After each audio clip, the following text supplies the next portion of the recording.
এখানে নাকি ভূত থাকতো, এটা কি সত্য? হ্যাঁ, এটা হচ্ছে প্রকৃতির ছোঁয়া। এখানে এখন অনেক ভূত প্রেত ভয়, মানে সন্ধ্যার পরে এখানে মানুষ প্রবেশ করে না। এটা আসলে খুবই নির্জন একটা জায়গা।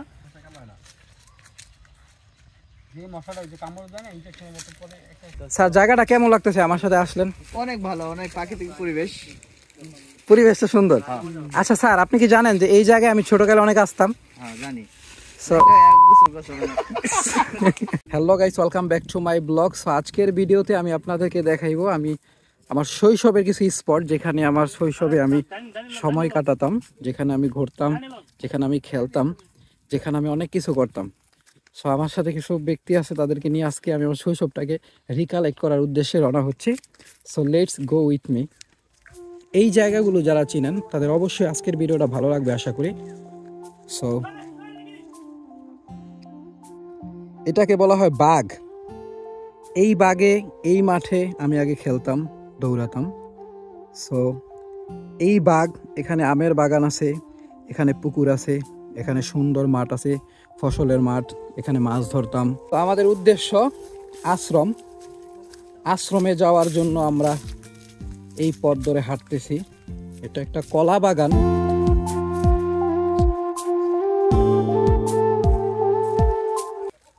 জয় ভাই, এটা তো আম গাছ। যে আম গাছে আগে আমরা আম টাম পারতাম নাকি? এটার সাথে আসলে অনেক স্মৃতি জড়িয়ে আছে। এই গাছটি যখন আমরা প্রাইমারি স্কুলে পড়তাম তখন থেকেই এই দিকে যাতায়াতটা অনেক বেশি ছিল। যদিও বর্তমানে দেখতেছেন এটা চারদিকটা অনেক সুন্দর একটা পরিবেশ, খুবই মনোমুগ্ধকর। সচরাচর গ্রামের মাঝে এরকম পরিবেশ পাওয়া যায় না।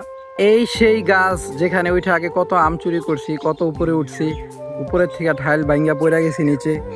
এই সেই সরকারি পুকুর, যেই পুকুরে আমরা গোসল করতাম। অনেক স্মৃতি জড়িয়ে আছে। এখানে আমরা আগে মাছ ধরতাম। সো এই যে হলো তুলা গাছ। জয় ভাই, এটা কি তুলা গাছ ভাই? এটা শিমুল তুলা। শিমুল তুলা গাছ। ওই যে শিমুল তুলা গাছের যে মাঝে যে একটা মানে গর্ত দেখা যাচ্ছে, ওইখান থেকে আমরা প্রায় অনেকবার টিয়া পাখি ধরে নিই। টিয়া পাখি, এখানে অনেক টিয়া পাখি থাকতো। সো এই জায়গাটা আমার শৈশবের সাথে খুব ওতপ্রোতভাবে জড়িত। আজকে জায়গাটা ভ্রমণ করে খুব ভালো লাগতেছে। আম খেতে আসার মূল উদ্দেশ্য থাকতো, এখানে যখন আম খেতে আসতাম তখন বাড়ি থেকে কোনো ধরনের কোনো চাকু বা কোনো কিছু নিয়ে আসতে হইতো না। এই পুকুর থেকে আমরা ঝিনুক পাইতাম। ঝিনুক? হ্যাঁ, ঝিনুক ওই ইটের মধ্যে ঘষা দিয়া ওই ঝিনুক দিয়ে আমরা এখানে মানে ঝিনুক দিয়ে আমরা আগে ছুরি বানাইতাম। তো ওটা ছুইলে আমটাম ওইটাই খাইতাম। একটা ফুটা হইতো, ফুটা দিয়ে আমরা ছুইলে আম খাইতাম। ওইটা টেস্টটা ছিল আলাদা। সো এই সেই গাছ যেখানে অনেকেই আমরা আমটাম পাইরা খাইছি, উঠছি, অনেক দৌড়ানি খাইছি। সো আজকে জায়গাটা ঘুরতে পেরে অনেক ভালো লাগতেছে। সো চলেন ভাই, আমরা ওই আশ্রমটা দেখে আসি কেমন।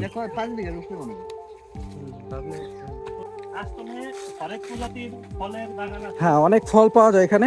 বিশেষ করে আমি আমটা বেশি খেতে, আমার লিচুটা। স্যার তো বেশিরভাগ সময় আপনি ঢাকায় কাটাইছেন। শহরের জীবন থেকে এখন গ্রামে এসে গ্রামের পরিবেশ দেখে আমি খুবই এক্সাইটেড। আসলে অনেক সুন্দর। আমি গ্রামে থাকছি, আমি জানি যে গ্রামের পরিবেশ শহরের পরিবেশ থেকে অনেক উন্নত বা অনেক আলাদা থাকে।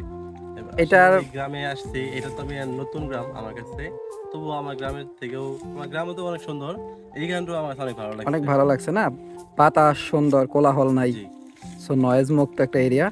সুলাইমান স্যার আমাদের গ্রামটা খুব পছন্দ করছে, এবং বিপ্লব স্যার আর দীপায়ন স্যারকে নিয়ে আজকে মূলত আমরা আসছি জায়গাটা ঘোরার জন্য।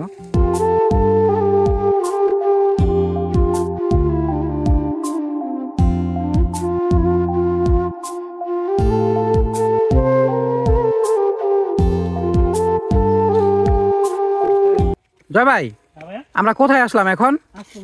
আশ্রমে। আচ্ছা, সো আমরা এখন আশ্রমে আছি।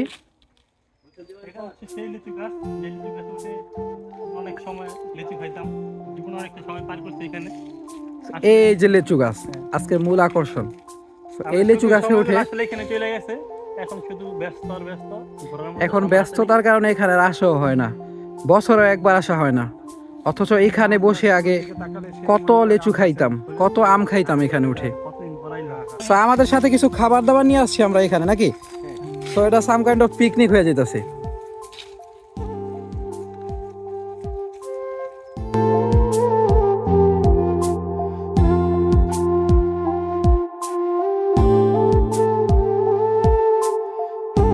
মানে পরে দিন কবর লাশ নাই, এনে কবর দিচ্ছেন, কবর নাই, কবর আরেকখানে।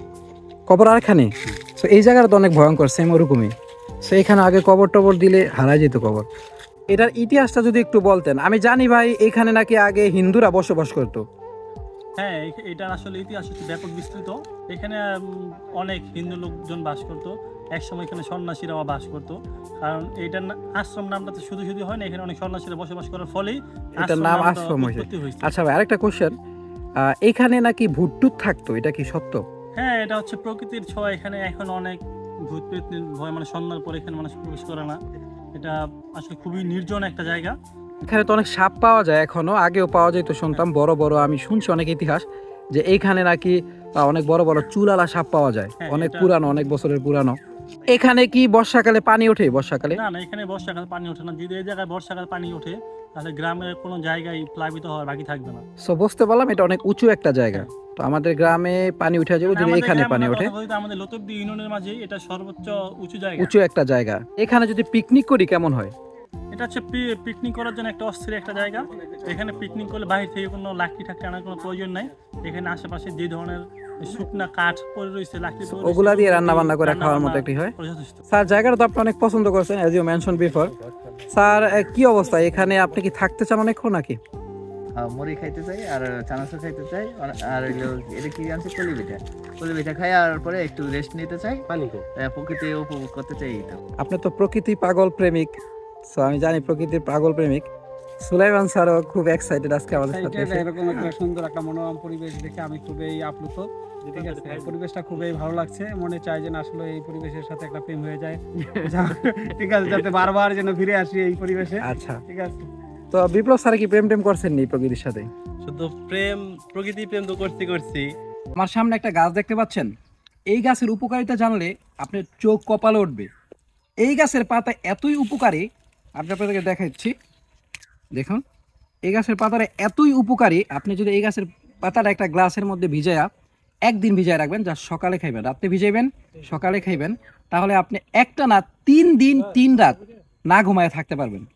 তো এই গাছের পাতাটা অতি শীঘ্রই আপনি সংগ্রহ করুন।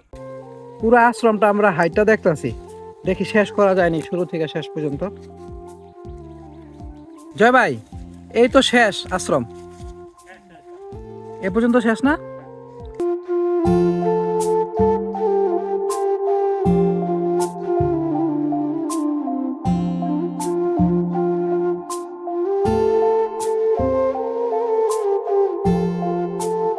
সো আমরা খাওয়ার জন্য কিছু স্টাফ আমাদের সাথে আনছি।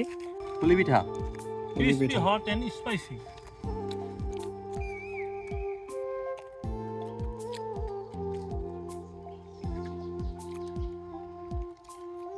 স্যার অনেক স্বাদ লাগতেছে না? আর কত তো বনের মধ্যে বৈশাখ খাওয়ার একটা মুডই অন্যরকম, সেই ফিল। হ্যাঁ, কিন্তু বুঝতে ধরবো ভয়াবহ অবস্থা, ডেঙ্গু, চিকনগুনিয়া, মোটাগুনিয়া।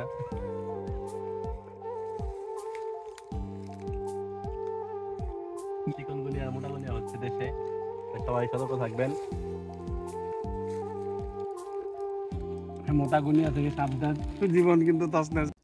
আপনারা একটা গাছ দেখতে পাচ্ছেন, অবশ্যই গাছ থেকে সবাই চিনেন, আমাদের প্রত্যেকের আশেপাশে আছে, সেটা হলো জাম গাছ। এই গাছের একটা উপকারিতা হলো, এই গাছের জাম এতটা উপকার, যদি কোনো ব্যক্তি যার শরীরে রক্ত শূন্যতা দেখা যায়, রক্তের অভাব আছে, যদি কালো জাম খায় তার রক্ত পরিষ্কার হবে এবং তার শরীরে রক্ত অনেক হিমোগ্লোবিনের পরিমাণ বেড়ে যাবে। সো আমরা এখন চলে যাচ্ছি জয় ভাই, না? হ্যাঁ। সো অনেকক্ষণ ঘোরাঘুরি করার পর আশ্রমটা আমরা এখন চলে যাচ্ছি। সো এটা কি আপনার হাতে? এটা হচ্ছে প্রকৃতির দেওয়া আশীর্বাদ। এটা হচ্ছে একটা ফুল। এটা আমার বাসায় ওয়াইফে দেওয়ার জন্য, বিশেষ মানুষের জন্য নিয়ে যাচ্ছি। ও আচ্ছা। সো গাইস, এই ছিল আমাদের আশ্রম ভ্রমণ, সাথে সরকারি পুকুর আমরা ভ্রমণ করলাম। তো নেক্সট ভিডিওতে আবার দেখা হবে আপনাদের সাথে। সো সবাই ভালো থাকবেন, আমার চ্যানেলটা সাবস্ক্রাইব করবেন। বাই বাই বাই, আল্লাহ হাফেজ।